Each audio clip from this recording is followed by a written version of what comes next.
It is Wednesday. We're right back here with the community conversation with Curland. And thank goodness we're back with Dr. Terry for Wellness Wednesdays, all the way from the East Coast, staying up late to join us. How you been, Dr. Terry? Good. I'm going to practice my masking. Oh, okay. The masked woman.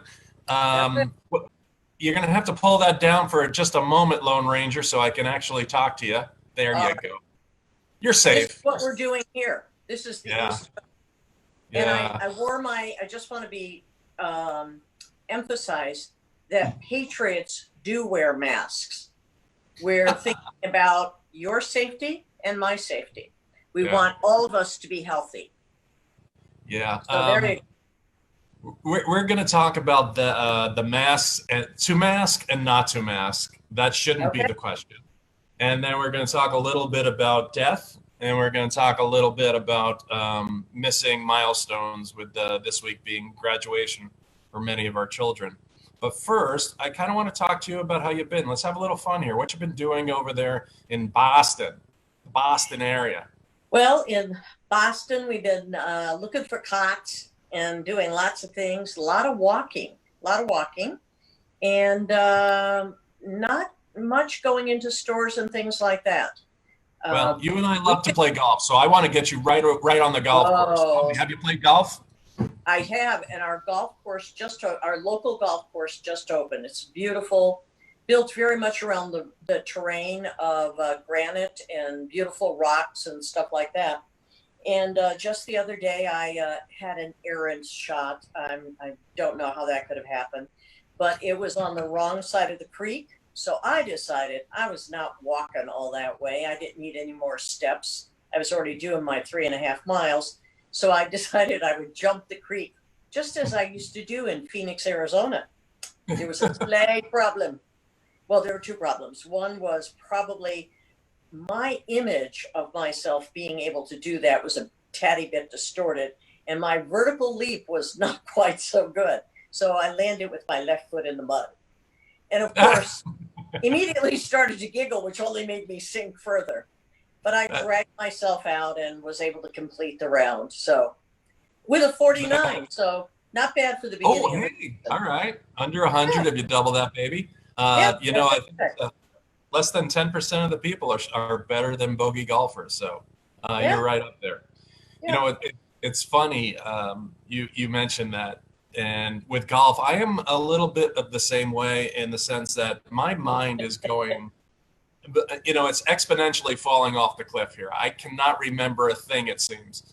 And so I'll have a conversation with my wife, and I'll be, you remember the name of the so-and-so? And she goes, oh, you mean the what? And I'm like, yeah, that one. And so we have this conversation without actually saying the words. And so I can't remember a thing, but yet I'm on the golf course, and I think I still hit a 7-iron 155 yards, like I used to when I was a kid. And I'll take that thing out from 155 yards, and I'll wonder why I come up 20 yards short. And I go, I remember. I'm old. It's amazing. I have no memory, but I can remember when I hit the ball much better. Yeah, that's right. And it's amazing how come those clubs just aren't any good. My dear friend Dave always says, you just need better equipment. It's not our age. Go get another set of clubs. Yeah, it's one of the reasons I don't get a new set of clubs, because I don't want to have to find out that it's really me. Yeah, I like the excuse. So let's get down to business here. A few weeks ago, you were on, and I was kind of talking about how it's very uncomfortable talking with people when they lose a loved one.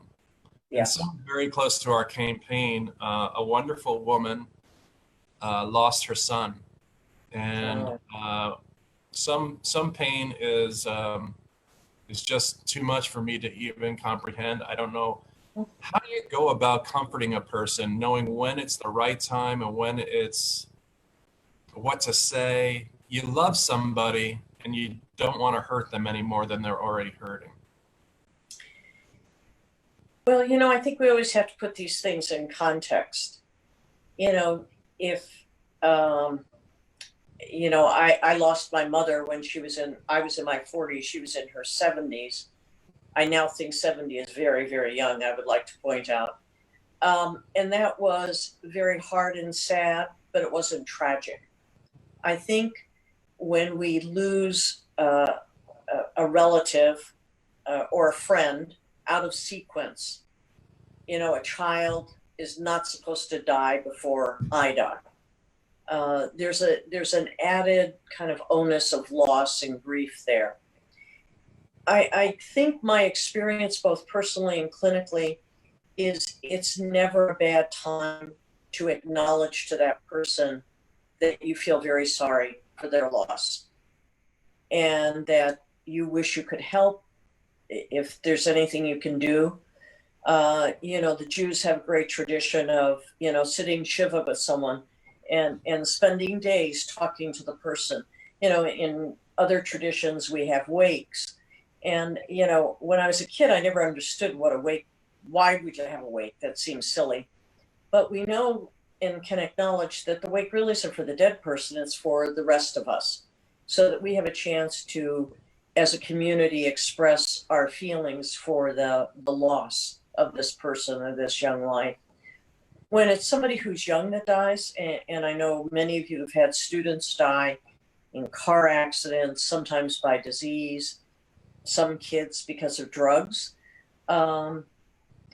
Right now we're dealing, initially with the COVID thing, we thought it was just older people and people who were medically compromised.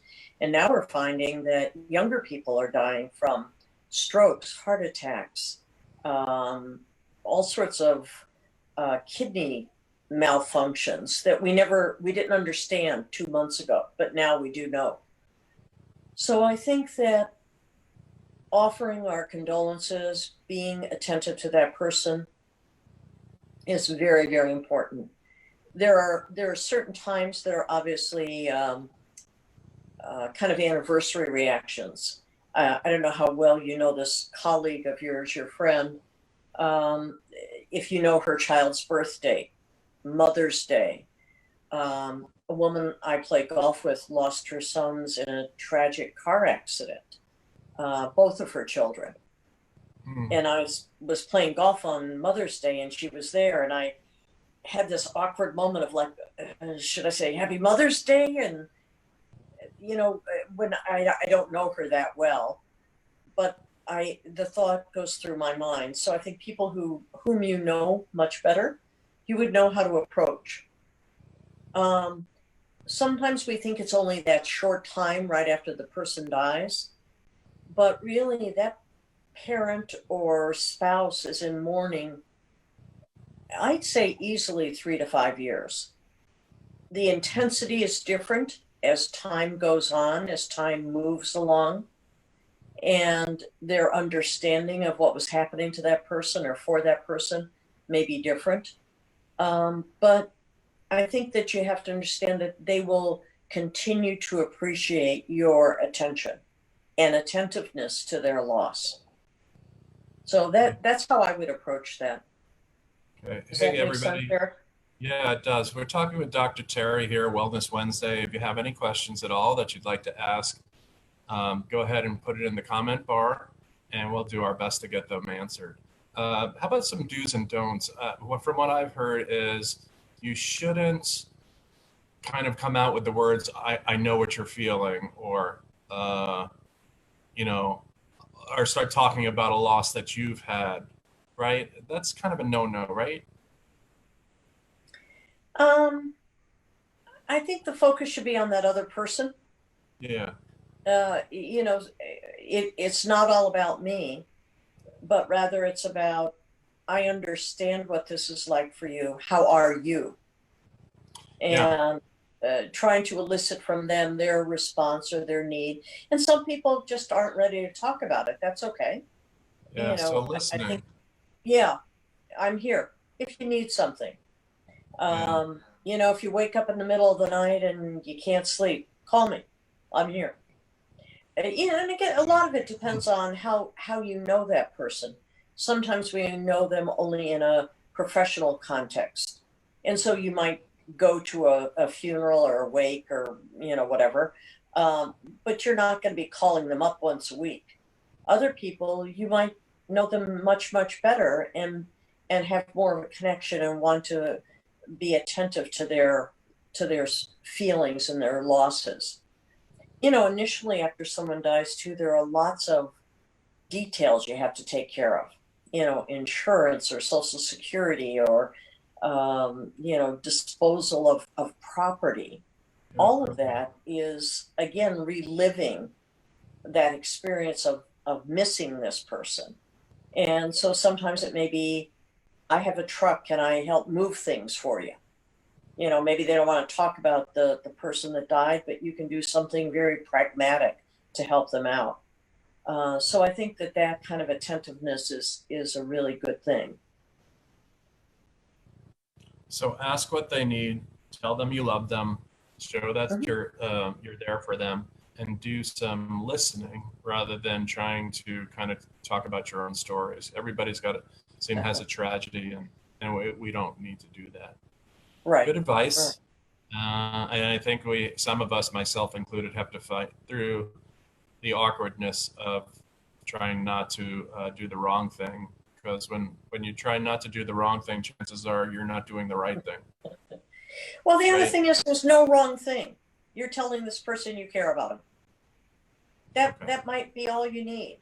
Uh, I have a friend who we both mutually knew this person. It was a childhood friend of hers. And so some of her loss are more poignant because it is an anchor in her life that can never be recreated with another person.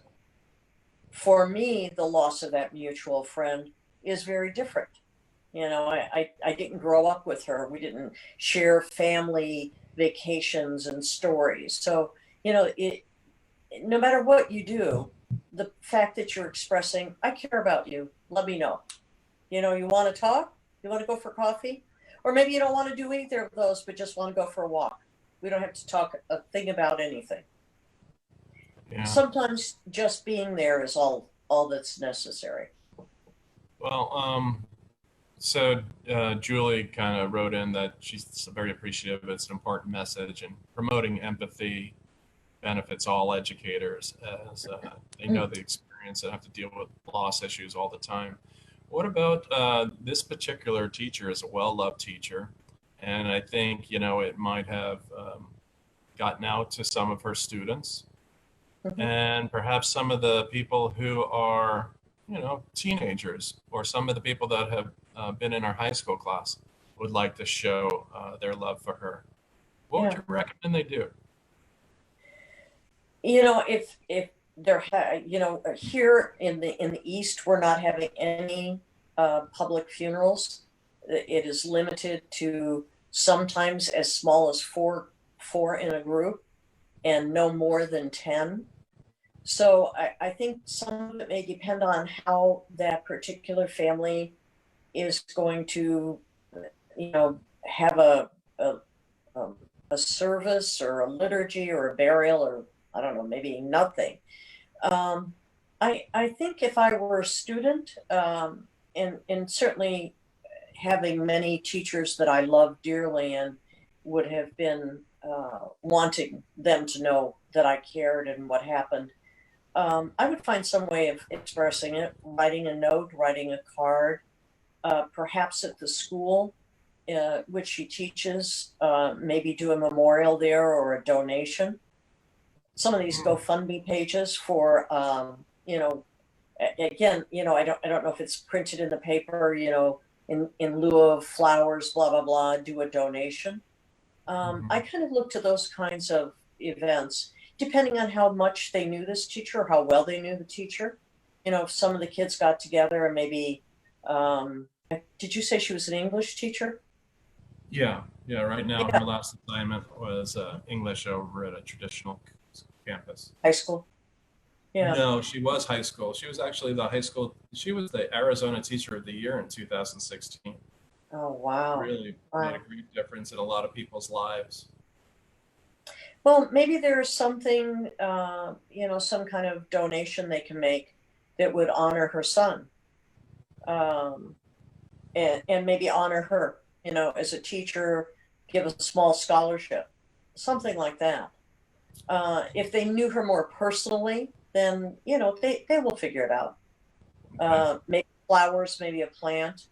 A friend of mine always buys a rose plant, a live plant for the Yeah. person as sort of an annual memorial that they get to see this thing.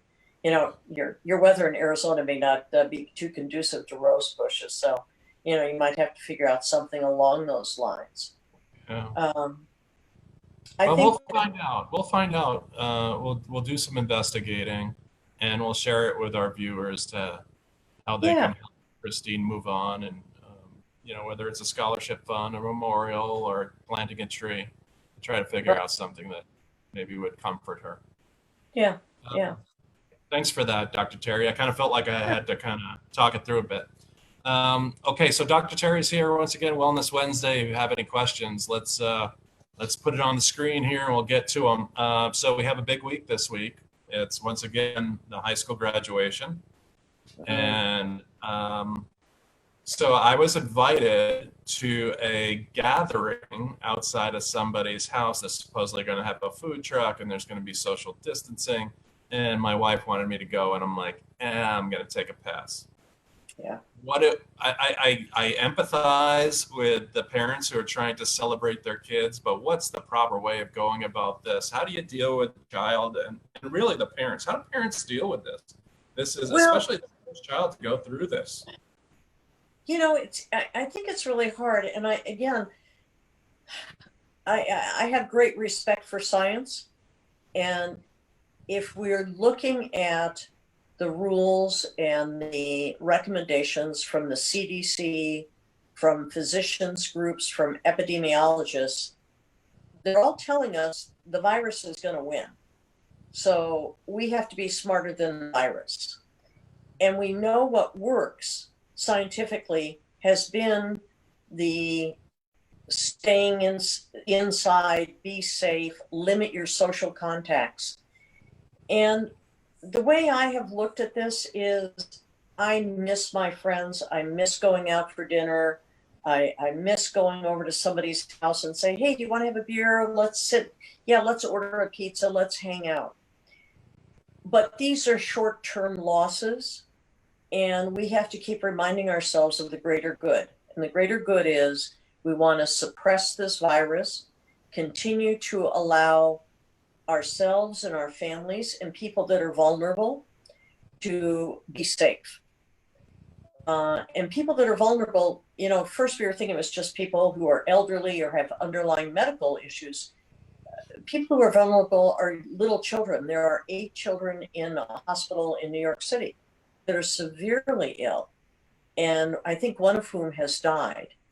Now, a month ago, people were saying kids don't get this. Well, we know they do. So it's a very tricky virus. It's a very smart virus, and it's very adaptable.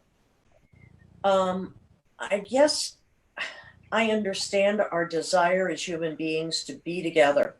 We want to celebrate. We want to put a glow on these big events. And these are familial events.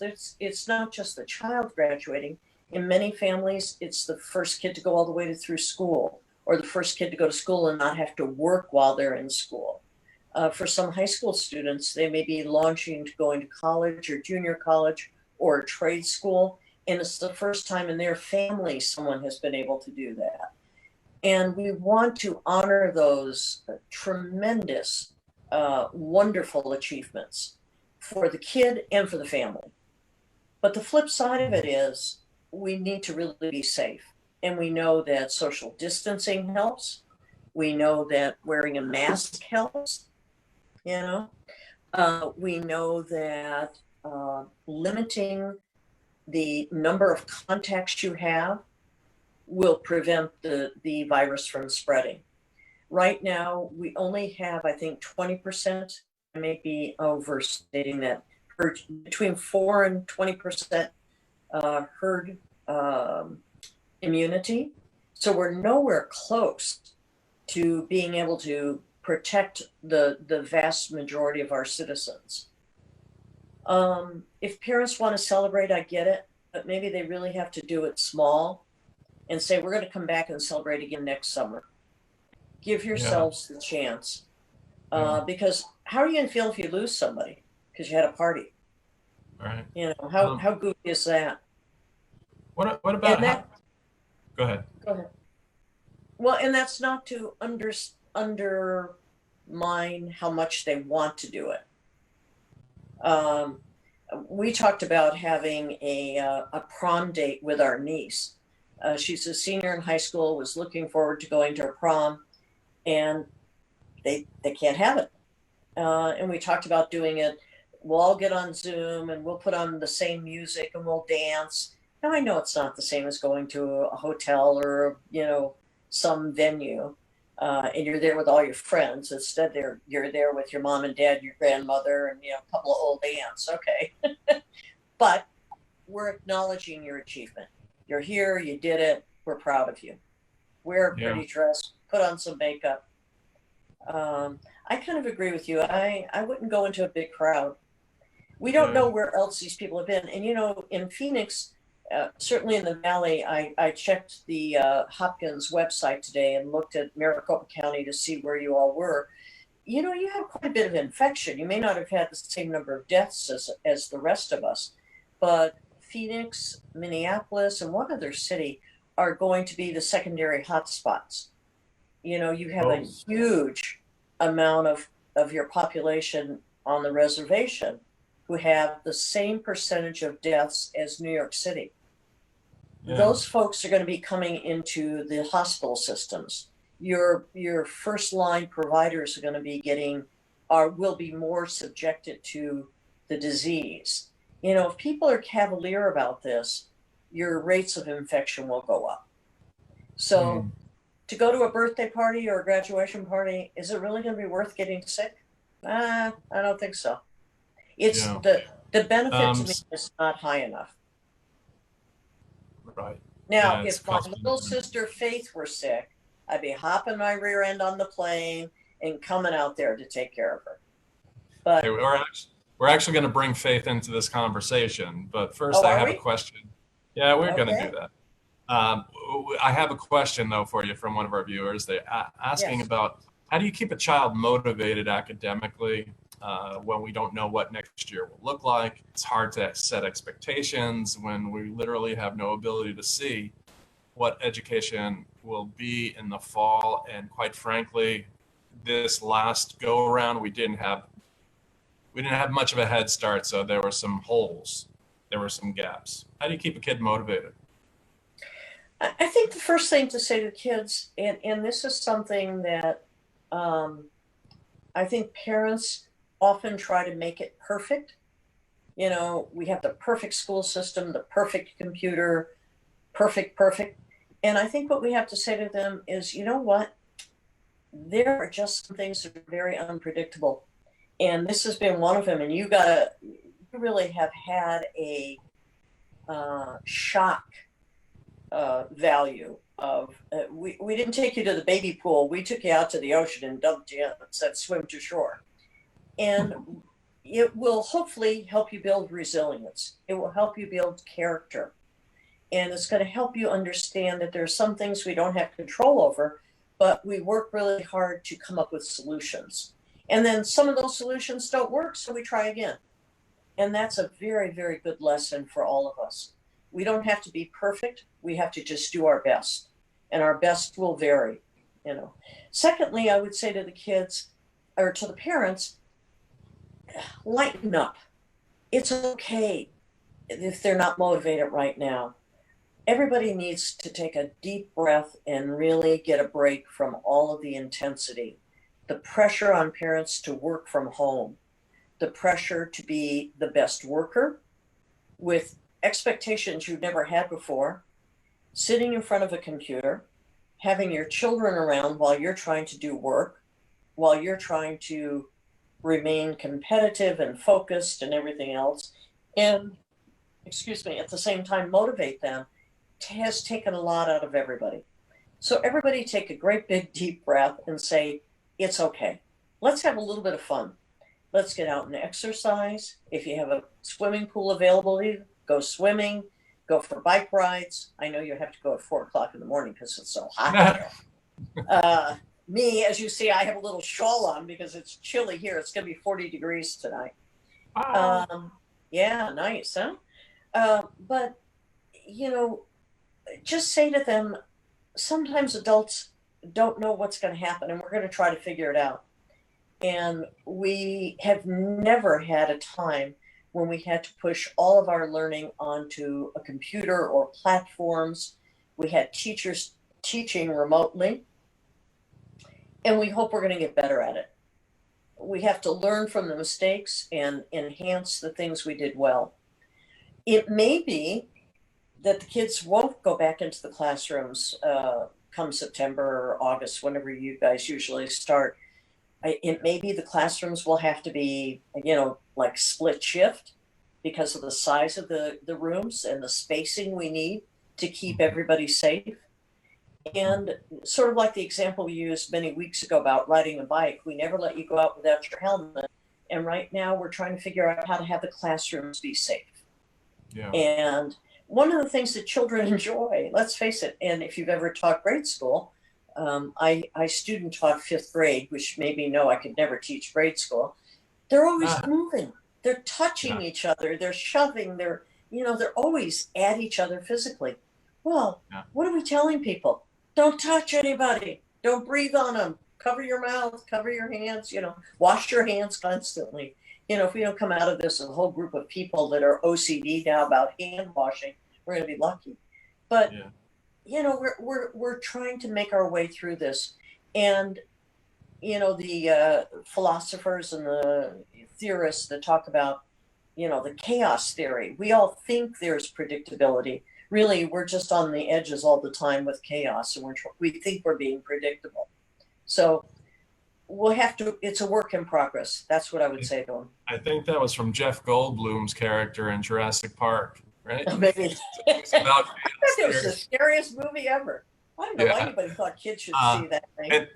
And just a reminder, this is Dr. Terry Risolo, which is a good reminder that it's okay to go seek help if you're having some issues in communication. And sometimes a child will need to talk to somebody other than a parent, and it's been cooped up a little bit. And they can do that. They can do that through Zoom. There's different ways to this telemedicine. So don't be afraid to seek some help. It's okay. And now I'm going to ask for my friend there, Andy Gomez.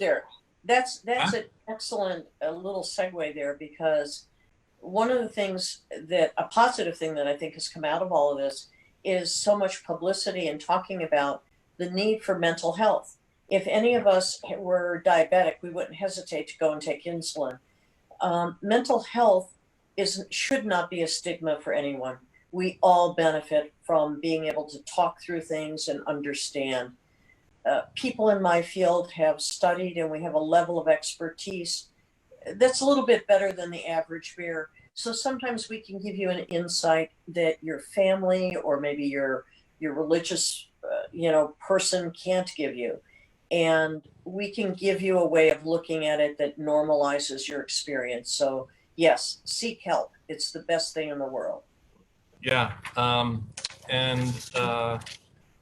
going to, we started off this segment with telling people that we love them and celebrating the lives that are living.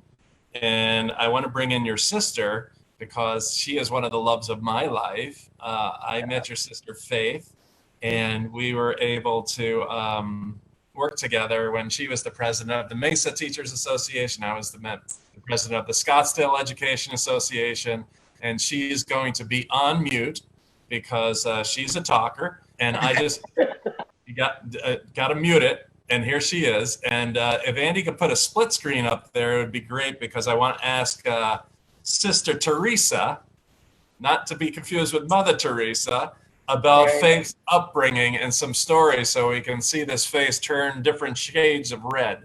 So, Dr. Terry, if you could, would you tell me a little bit about Faith and a hot can of tar?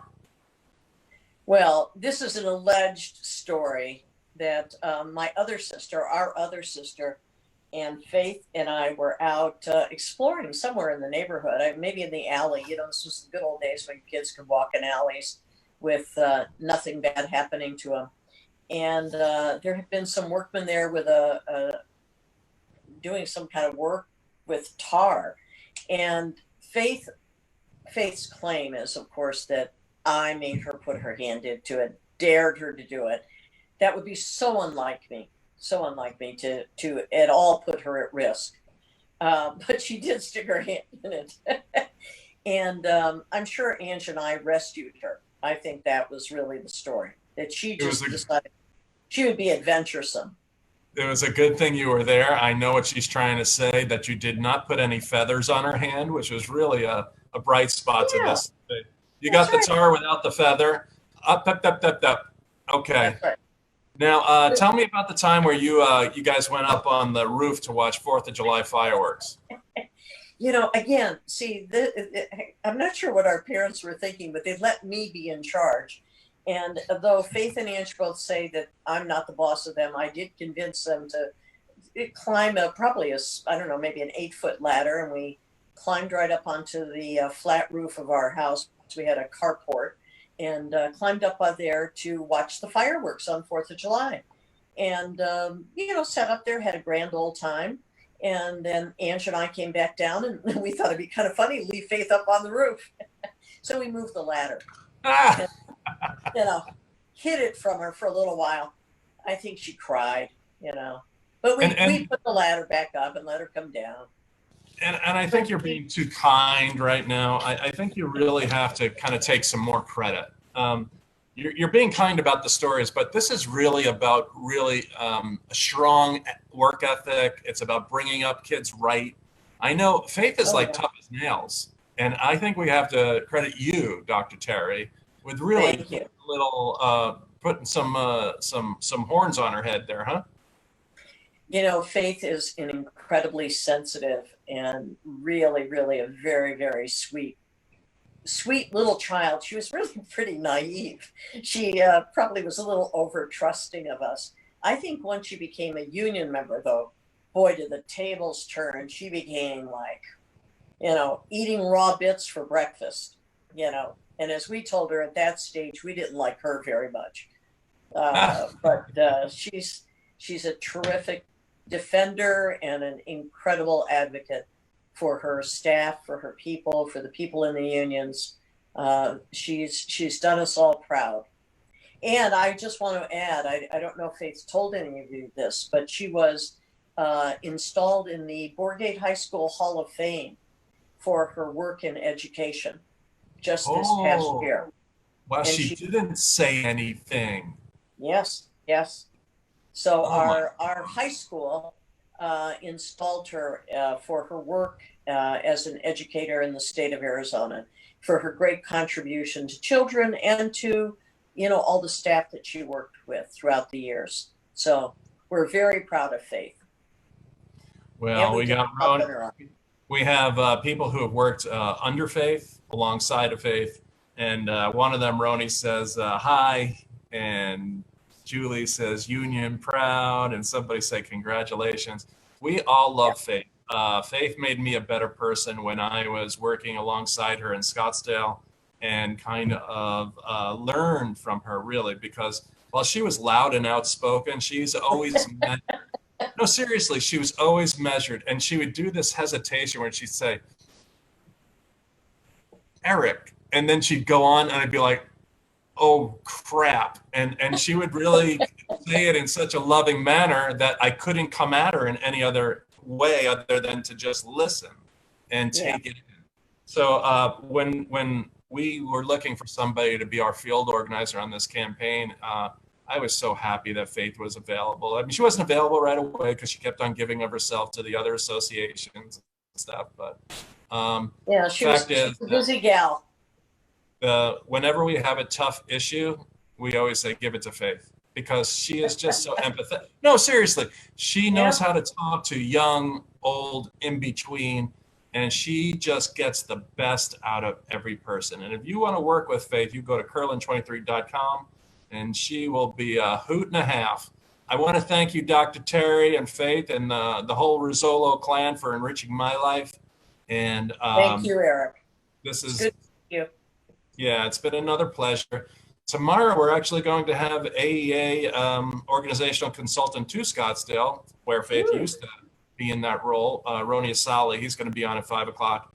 And then our friend Anjuli Morse, the founding member of the Babe Council. All things women, all things empowered. And so thanks very much. Have a great Wednesday. Good luck to, oh, hey, Dr. Terry, Right. before we dance off of here, I want you to give an inspirational moment to any of the graduates who are watching now. What would be your message to them be? We need your enthusiasm. We need your hope. And most of all, we need you to get out and vote. Almost 100 years ago, women couldn't vote. They starved themselves to death for the right to vote. Every single one of you, get out there and register, vote, participate. That's what democracy is about. Beautifully said. Change the world, everybody. Now we're going to dance. Let's see the Risolo dance off. Go Risolo. Go Risolo. Go Risolo. Take care. Good week.